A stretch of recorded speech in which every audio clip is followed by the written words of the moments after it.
안녕하세요. 오늘 저희가 함께 살펴볼 자료는요, 최근 암호화폐 시장의 주요 동향과 이슈들을 모아놓은 것들입니다. 여러 기사나 리서치 자료들 속에서 지금 딱 주목해야 할 핵심 정보들만 저희가 뽑아봤습니다. 네, 안녕하세요. 특히 주요 종목들 흐름이나 대표 코인들 가격 변동, 또 시장에 영향을 주는 정책 변화 같은 것들을 좀 집중적으로 파헤쳐볼 예정입니다. 맞아요. 특히 비트코인이 사상 최고가를 경신했다는 소식도 있고 해서 정말 흥미로운 내용들이 많을 것 같습니다. 바로 시작해보죠. 자, 이걸 한번 파헤쳐 볼까요? 네. 그럼 먼저 그 암호화폐 관련 기업들 소식부터 좀 짚어보겠습니다. 코인베이스 같은 경우에요. 5월 중순쯤이었죠. 일부 사용자 정보가 유출되는 일이 좀 있었어요. 그거 저도 기사 봤어요. 뭐 이름, 주소, 이메일 이런 좀 민감한 정보들이었다면서요? 네, 맞아요. 그 민감 정보는 맞는데 다행히 로그인 정보 자체는 안전했다고 하더라고요. 근데 아무래도 이런 사건이 한번 터지면 그렇죠. 단기적으로는 보안 신뢰도나 뭐 주가에도 좀 영향이 갈 수밖에 없겠죠. 네. 근데 또 반면에 마이크로 스트래티지 MSTR이라고 하죠. 여기는 분위기가 완전히 다르네요. 거기는 비트코인 많이 가지고 있는 회사 아니에요? 맞습니다. 비트코인 가격이 11만 달러를 넘어서면서 자기들이 보유한 비트코인 한 13만 개 정도 되거든요. 그 가치가 엄청나게 불어난 거죠. 와, 13만 개요. 평균 매입가가 3만 달러 수준이었다고 하던데 그럼 수익이 어마어마하겠는데요? 그렇죠. 그러니까 이 회사의 그 비트코인 투자 전략이 정말 성공적이었다. 이렇게 평가받고 있는 상황입니다. 이 비트코인 따라가는 건가요? 네, 비트코인 가격 상승세랑 맞물려서 또 기관 투자자들 관심이 늘면서 거래량이 크게 증가했다고 합니다. 이게 선물 시장 활성화에도 좀 긍정적인 영향을 주고 있다는 분석이고요. 아하, 그러니까 기관 자금이 들어오는 하나의 통로 역할을 하고 있다. 이렇게 볼 수 있겠네요. 네, 맞습니다. 근데 유럽 쪽은 상황이 좀 다른가 봐요. 코인쉐어스 인터내셔널, 코니라고 하는데 여기는 오히려 주가 변동성이 커질 수 있다고요. 네, 그게 유럽연합의 새로운 암호화폐 규제안 미카라고 부르는데요. 이게 이제 시행되면서 좀 불확실성이 생긴 거죠. 미카요? 그게 구체적으로 어떤 내용인가요? 좀 간단하게 설명해 주실 수 있을까요? 미카는 그러니까 유럽연합 차원에서 암호화폐 시장 전반을 다루는 좀 포괄적인 법규라고 보시면 돼요. 발행부터 거래, 서비스 제공까지 다 규제 대상이거든요. 그럼 기존에 사업하던 방식에 좀 변화가 생길 수도 있겠군요. 그렇죠. 그래서 유럽 내 자산 운용사들이 전략을 좀 수정해야 할 수도 있고요. 이게 코인시어스 같은 기업의 향후 실적에도 영향을 줄 수 있어서 좀 주의 깊게 봐야 하는 부분입니다. 그렇군요. 자, 그럼 이제 주요 코인들 상황으로 한번 넘어가 볼까요? 와, 비트코인이 11만 달러를 돌파해서 사상 최고가를 경신했다니 정말 대단하네요. 네, 정말 기록적인 순간이죠. 청취자 여러분도 이 소식 듣고 아마 많이 놀라셨을 것 같은데요. 자료 보니까 트럼프 대통령의 그 친암호화폐 발언이라든지 미국 정부 차원에서 전략적으로 비축하겠다 이런 계획 발표가 큰 영향을 미쳤다고 분석하던데 정말 정책 기대감만으로 이렇게까지 오른 걸까요?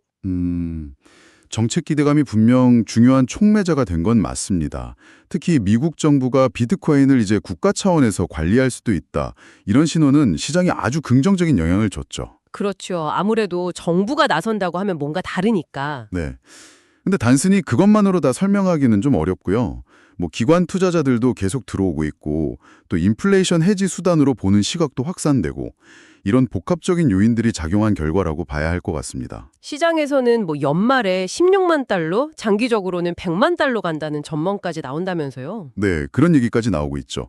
그만큼 이제 비트코인이 주류 자산으로 점점 인정받고 있다는 기대감에 반영된 거라고 볼 수 있는데 물론 이게 또 너무 과도한 낙관론 아니냐 이런 시각도 있어서 좀 지켜봐야 합니다. 알겠습니다. 이더리움은 지금 어떤가요? 이더리움은 현재 한 1,800달러 초반, 1,828달러 그 수준에서 거래되고 있는데요. 분석가들은 당분간은 1,750달러에서 1,900달러 차이, 이 박스권에서 움직일 가능성이 높다고 보고 있고요. 그럼 좀 횡보하는 흐름이군요. 네. 근데 만약에 1,900달러 선을 좀 강하게 뚫어낸다면 그때는 2,100달러까지도 상승할 여력은 있다, 이렇게 분석하고 있습니다. 리플, XRP는 좀 어떤가요? 아까 그 트럼프 대통령 발언 이후에 좀 관심을 받았다고 하던데요. 네, 그 전략적 디지털 자산 비축 언급 때문에 잠깐 주목을 받았었죠.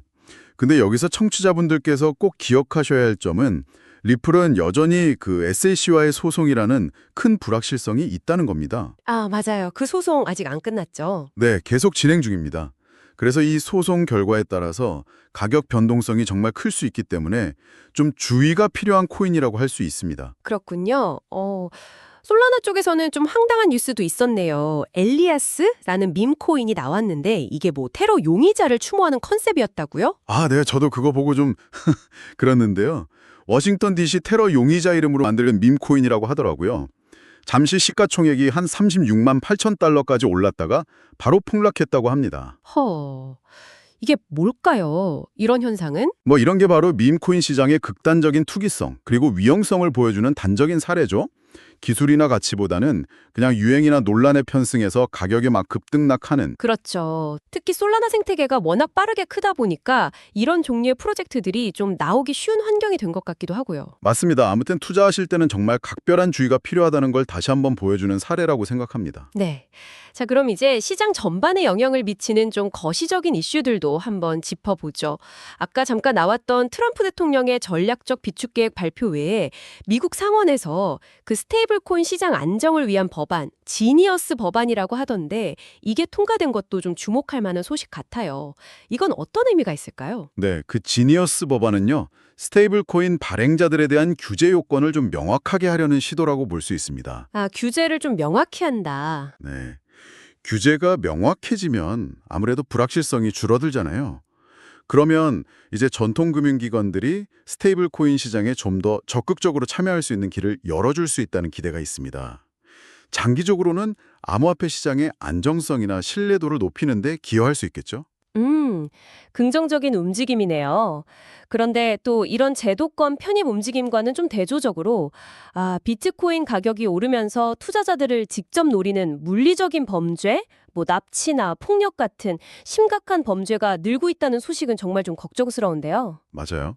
특히 프랑스에서 고액 투자자들을 대상으로 한 그런 사건들이 보고되었다고 하니까요. 이게 정말 디지털 자산 보안 문제만 신경 쓸 게 아니라 이제는 투자자 본인의 신변 안전까지 걱정해야 하는 상황이 된 거네요. 그렇습니다.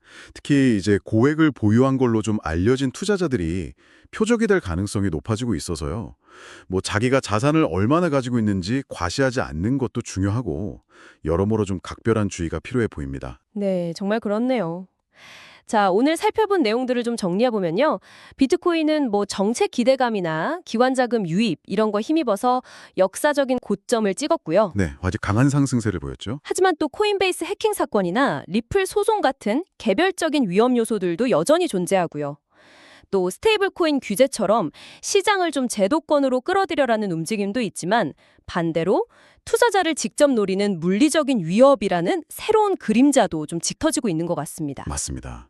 상당히 좀 복잡한 상황이죠. 네, 그래서 청취자 여러분께서도 이런 복잡한 상황 속에서 좀 균형 잡힌 시각을 유지하시는 게 중요할 것 같습니다. 근데 여기서 한 가지 좀 더 깊이 생각해 볼 만한 질문을 던져보고 싶은데요. 네, 어떤 걸까요? 스테이블 코인 규제를 강화하는 것처럼 국가의 개입은 점점 늘어나고 있잖아요. 근데 동시에 투자자를 겨냥한 물리적인 위협도와 같이 증가하고 있다는 게 좀 아이러니한 상황인 것 같아요. 아, 그러네요. 국가가 개입하는데 위협은 또 늘어난다. 네. 과연 이런 국가 차원의 움직임들이 궁극적으로 암호화폐의 안전성에 대한 인식을 어떻게 바꿔놓을까? 어쩌면 국가의 개입이 기존의 위험을 줄이는 대신에 전혀 다른 종류의 우리가 예측하지 못했던 새로운 위험을 더 부각시키는 건 아닐까. 이런 부분은 청취자 여러분께서도 한번 좀 곱씹어 보실 만한 문제가 아닌가 싶습니다. 네, 아주 중요한 지적이신 것 같습니다. 국가 개입이 가져올 또 다른 이면의 위험성이라 충분히 고민해 볼 만한 주제네요. 오늘 분석은 여기까지 하겠습니다. 감사합니다. 네, 감사합니다.